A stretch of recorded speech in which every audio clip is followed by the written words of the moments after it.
Hello, and welcome back to Beckler Guitars and Repair. And today we've got a pretty special guitar on the channel. This is the second Rickenbacker we've ever had on the channel. Today we're checking out a 1996 325 V59. So this guitar is a recreation or a reissue of the very first Rickenbacker that John Lennon ever had. The one that he bought in 1960. It was a 1958 325. And these guitars are pretty strange. Like, it's a tiny little guitar. It's got a very small scale length. The neck is really skinny. It's got the 3 Rickenbacker toaster pickups. John Lennon actually did some modifications to his guitar, which is represented with this guitar. We'll go over that in a little bit. This guitar is very much a collector's guitar. There's a lot of people that are looking for Beatles memorabilia, and that overlaps into guitars. So there's a huge market for Beatles guitars. I managed to pick this one up locally for a pretty good price, and I've never tried this model before, so I'm excited to take it apart and have a look. I made sure to plug this in and everything, so I'm sure it's working and plays reasonably well. It's in nice shape, but I'm not entirely sure how Rickenbackers are put together and what kind of construction. So today we're going to go ahead and get it on the bench, take it apart, see what makes it tick, and then we'll put it back together and check the setup and then do a playing demo. Alright, this is a pretty crazy, cool guitar with a lot of really unique features, so let's check it out.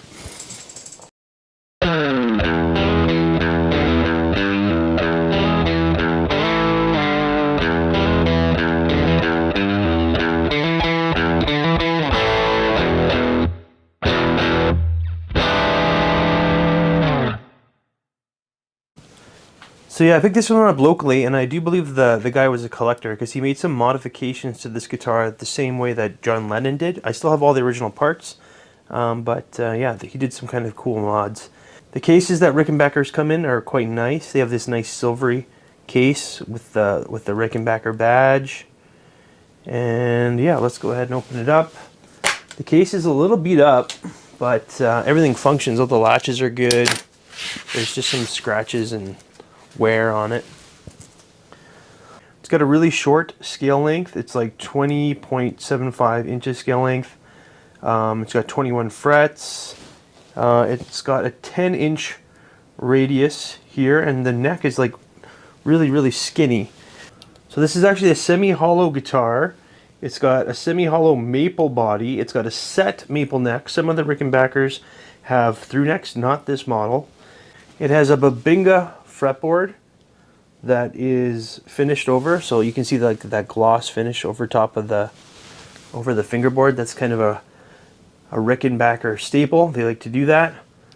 Here's a look at the headstock. It's got that signature Rickenbacker, truss rod cover, that big kind of a fin. And this one actually has the Bigsby vibrato. The original came with a different sort of vibrato, but John Lennon actually upgraded that to a Bigsby, which comes stock on this model. It comes with the 3 single coil toaster style pickups, which are Rickenbacker, staples. These ones in particular are supposed to be a little bit hotter than some of the other reissues that Rickenbacker put out for John Lennon. And this one has been modified to look more like John Lennon's guitar. So one of the modifications was these knobs have been replaced. These are actually accurate Burns knobs. The original would have came, I think they're in here, yeah. The original came with these huge like toaster style knobs, which are kind of cool. But John Lennon replaced them with these styles. This would have had a 2-tiered pick guard, but John Lennon took off 1 tier and just made it a single tier. Rickenbackers have the 2-tier pick guard, so it would look more like this, or how would it go? Yeah. So it originally would have looked more like this with some spacers, and he took this off, just made it look more standard. And the other big modification on this guitar is it would have originally come with this style of bridge. And so this is the original part, but John Lennon opted to upgrade it to this like bow tie style bridge. So that's been upgraded on this guitar too. The original owner of this was a collector of Beatles stuff, so he would make modifications and buy stuff that was like really close to what the Beatles actually had. So that was why these modifications have been done on this guitar. But we do still have the originals, parts and pieces. And John's original Rickenbacker would have been a natural finish, like a maple gloss. And then as the story goes, there was some damage done to the guitar and it was refinished in this black finish, which is called Jet Glow from Rickenbacker. And the pickup selector works this way. So in the bridge position, it's actually the bridge and the middle. The middle is all three, and the neck position is the neck and the middle pickup. And you've just got your standard 2 tones, 2 volumes. Let's take a quick look at the back. Not much to say in the back, it's basically just black. This guitar is in really nice shape. There's a look at the machine heads, which are actually, they say Rick on them, so they're proprietary machine heads. And overall, really nice shape, just a few little like handling marks and minor finish scuffs. But this guitar was actually really well taken care of. And in the case here, in the pockets or in the compartment, we have all the original stuff. So this is the other part of the pick guard. We've got the bridge. We've got the 4 oven knobs here. And I think there's a little work order with the work that was done to convert it here a while ago. So yeah, interesting. And it's quite a neat little guitar. So let's go ahead and get it on the bench and we'll take a closer look at some of the specs. Weighing in at 7 pounds, 7.1 ounces, so a little bit heavier than I was expecting for a mini semi-hollow guitar. But yeah, it's got a little heft to it. So in the bridge / middle position, it's reading an 11.14. In the middle position, which is supposed to be all 3 pickups, it's a 3.99. And then in the neck position, which is supposed to be neck and middle, it's a 5.78. Okay, having a closer look at some of the specs on the guitar. So this would have been the original bridge from Rickenbacker. And this is the bridge plate. So it originally would sit on there like that, and then you would adjust these screws with the string or with the springs to adjust the height of the bridge, and then it's just saddles kind of covered by a plate here. But this is the same type of bridge that John Lennon replaced his with. So this is the bow tie style bridge. You can see it's got a compensated top there, kind of like a lightning bar and a wraparound bridge. And then that's just connected to this plate here. And then you have these adjustments on the side that adjust the bridge height. So originally this plate would have been screwed in, like the original plate would have been screwed into the top of the guitar. But this plate, or this bridge, is kind of free floating, as you can see there. So kind of interesting. And it's set up right there for intonation purposes. And I did a little bit more research to confirm this is actually a Bigsby part. So this is a Bigsby bridge. Alright, let's have a look at these pickups. So these pickups are single coil. And they're called the toasters because they've got the two slots on the top that kind of resembles a toaster. And then here's a look at the back. We've got these big slugs there, and the whole thing is kind of housed on this metal plate. And then the only screws that go into the body are the middle screws from each pickup, and then the rest is these little rubber feet is how you adjust the height adjustment on the different corners of the pickup. And they're all kind of look the same.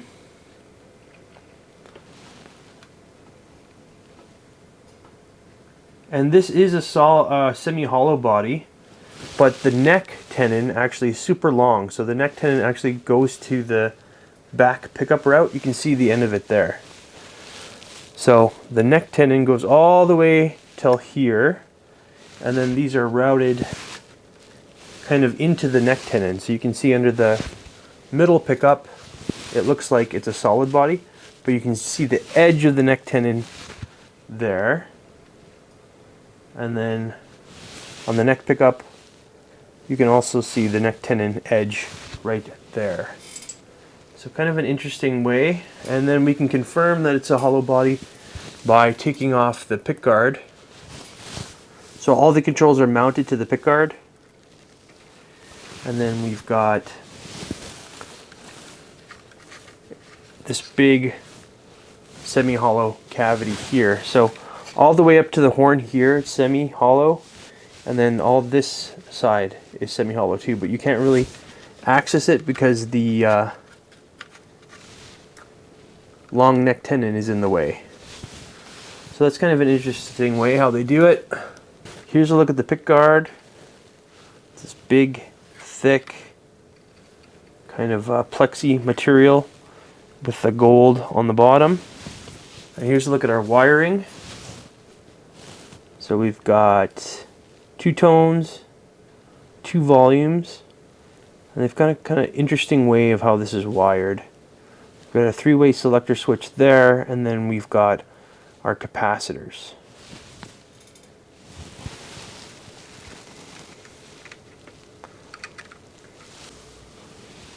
So then you can see our maple cap here. So it's got a maple top that's kind of put on this big routed out body.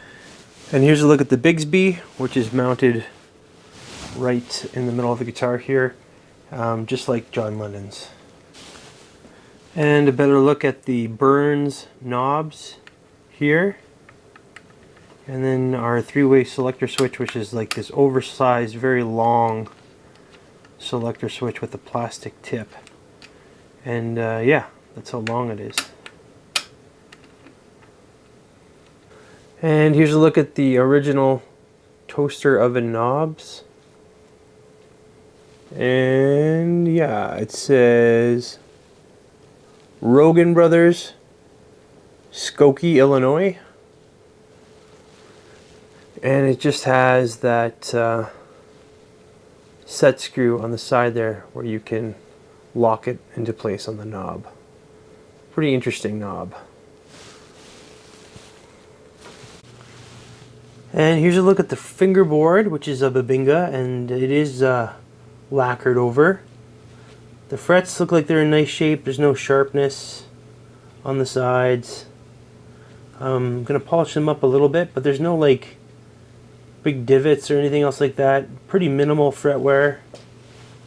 One thing I can see is it looks like a little bit of the finish is flaked off in 2 small parts here, which is kind of par for the course on lacquered fingerboards. This happens on tellies and stuff all the time, but doesn't affect playability.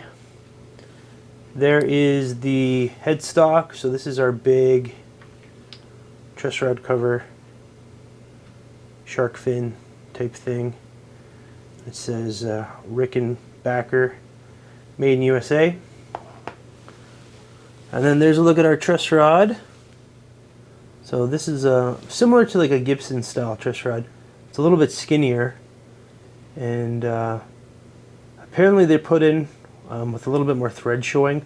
Sometimes on the Gibson guitars, having some thread showing means limited adjustability, but it's not the case on Rickenbackers. And yeah, look at the headstock. It's in quite nice shape. Alright, so I'm going to put this guitar back together, and then we can check the setup. We can check the overall condition of the guitar. I'll turn it around, we'll have a look at everything. And then after that, we'll plug it in and see how it sounds.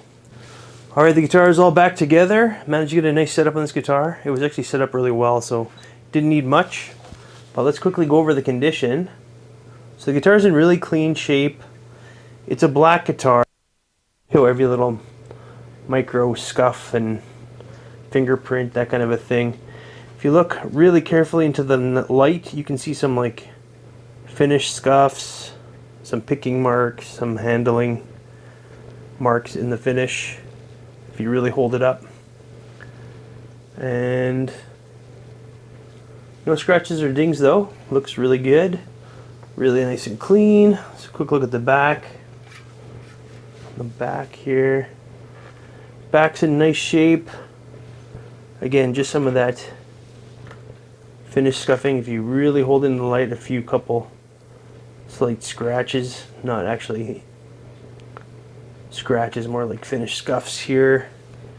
There's a couple little micro dings in the finish there. In the light you can see. And the back, the neck's pristine, no marks or dings anywhere. And here's a look at the back of the headstock. These say Rick Deluxe, so they're proprietary tuners. They look like vintage style, and they feel really good. Turning back over, let's look at the fingerboard.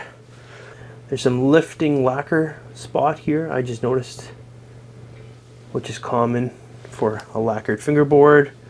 And there's also two spots of like chipped lacquer here on the fingerboard, which again, pretty standard for a lacquered fingerboard guitar. That just happens over the years as you play. And then I'll look at the headstock, nice and clean. I did notice one little small ding here on the headstock. And then as far as the sides go, everything's looking good. And here's a look at the serial number, which Rickenbacker puts on their input jack plates. So it says F96579, and that dates this guitar to June 1996. So yeah, really nice condition. Let's go ahead and check the setup. And I barely had to do anything for the setup on this guitar. Once I restrung it, it was basically just perfect from when I got it. I can't really show the neck relief because I don't have a tool that's this scale length. But the neck is nice and straight. There's barely any relief in the neck. And then using my 3rd fret here, you can see that when I use the 3rd fret, we've got really nice action over here. The string is like resting directly on that 1st fret. So that tells me that the neck is nice and straight. We've also got a well-cut nut there. And then we do have nice low action on the 12th fret as well. Using my depth gauge, we can see that on the low E, it's just over a 1 millimeter.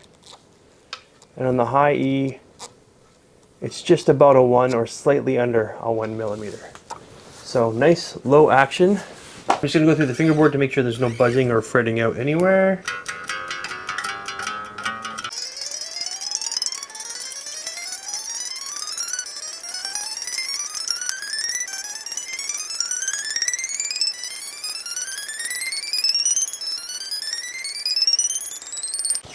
So yeah, no buzzing or fretting out anywhere. It's got really nice low action, which is great.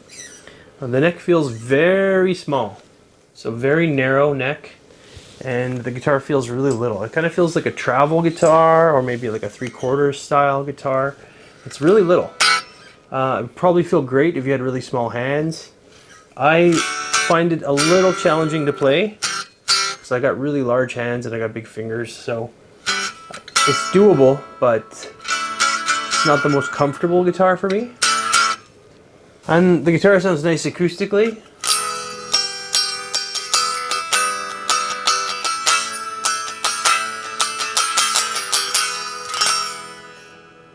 And it rings out for a very long time. It's got lots of sustain. And the whole guitar vibrates as like one unit. I can feel it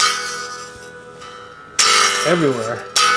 So it's got really nice resonance and sustain.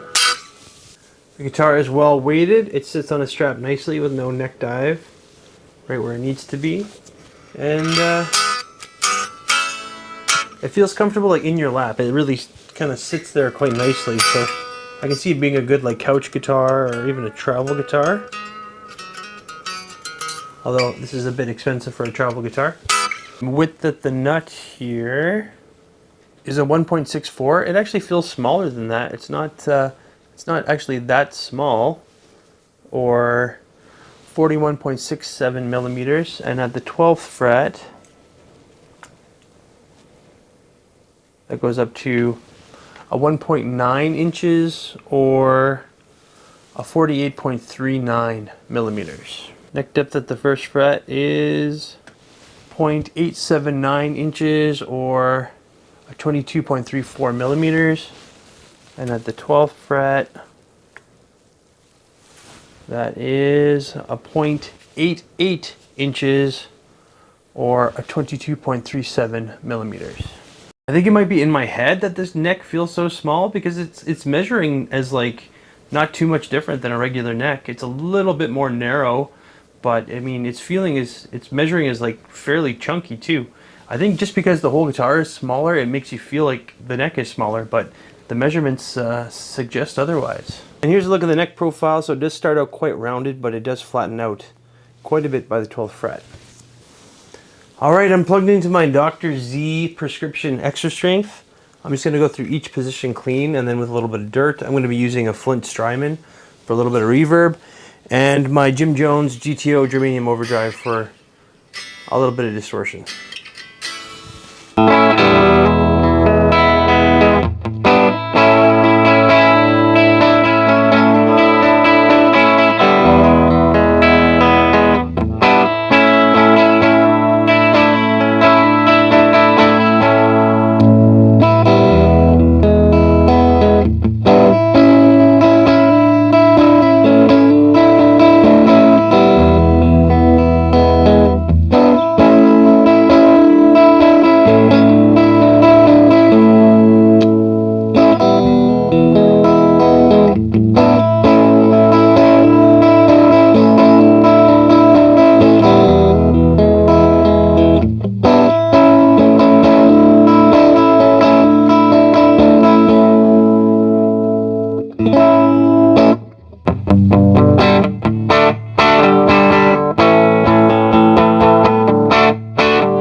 finding it a little hard to play because my fingers are so big and it just feels tiny for me. I know that the measurements didn't make it seem that way, but I'm kind of struggling to get my fingers where they should be on this neck.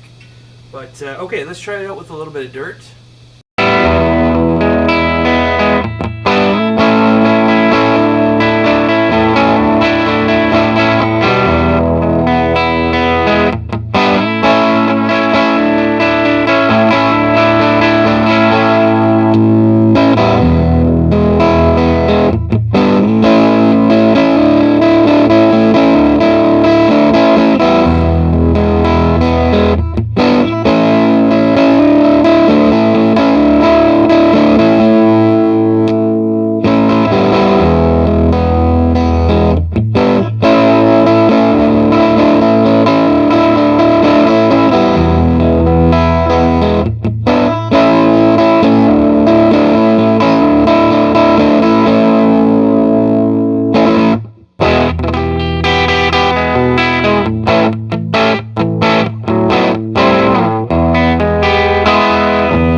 right, final thoughts on this 1996 325V59 Hamburg Rickenbacker.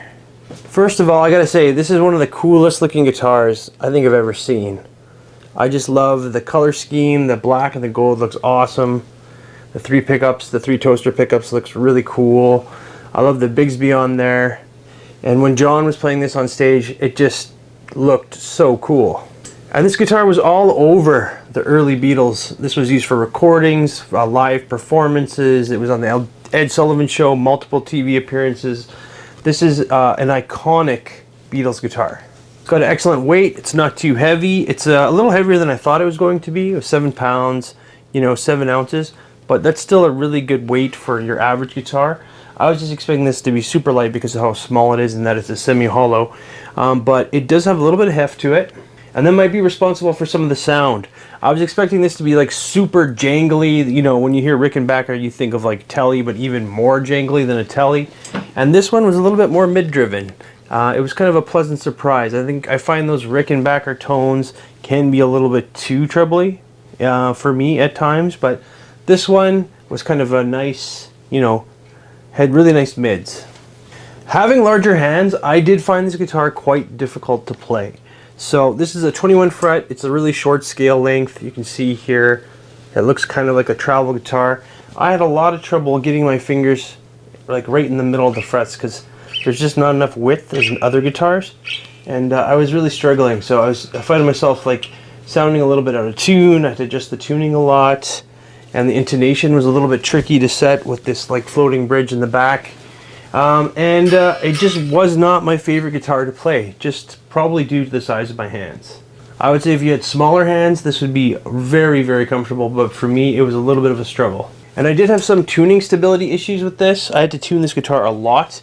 I think that's due to putting brand new strings on here, and it's a short scale length, so there's lots of room for those strings to stretch. I did try to stretch these strings a little bit, but I think you really have to stretch these sort of strings just to make sure that everything is nice and stable tuning wise. I didn't use the Bigsby much because when I did, the guitar would go way out of tune.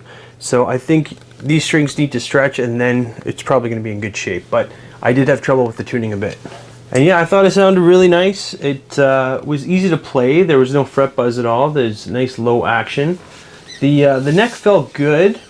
There was no sharp frets or anything. It's got a nice rounded C shape, but it just feels really small, even though the measurements kind of suggest otherwise. It's not too narrow of a neck, and it's still it's got some decent depth to the neck as well, but I just found it just feels really small to me. 3 pickup combination is pretty interesting. I really like all the different sounds and tones you can get out of here. The lacquered fingerboard's really cool. It feels really nice and smooth. And I did have trouble getting into these higher frets because they're so small. Like my fingers barely fit up there. So again, having bigger hands is a big kind of a problem with a guitar this size, I think. And this guitar is a very collectible guitar. It's worth quite a bit of money. There's a lot of people who are into collecting Beatles stuff, and that overlaps into guitar people. And so, these guitars really do command a premium. But as far as an everyday player, for me, this would be tough. You would need a very specific player to kind of utilize this guitar, I find. I think it would be best suited for someone with smaller hands, and it's more of a rhythm guitar, I believe, just kind of how John used it. And this guitar is in great shape. I mean, there's a very few small marks and handling marks and gloss scuffs and stuff like that, but overall very, very clean. I would definitely consider this over very good, bordering on excellent in terms of condition. And it's all original, or at least it has all the original parts. The bridge has been swapped out and the knobs just to look more like John's guitar, using accurate parts for John's guitar, but it does come with all the originals as well. If you're interested in this guitar, I'm going to have it up for sale on the Reverb page. It's really cool, and I'm a huge Beatles fan, but I just can't have this much money tied up in a guitar. I'm not going to play that often. But that's going to be it for today. Thank you for tuning into Beckler Guitars and Repair, and I'll have more for you really soon. Thanks a lot.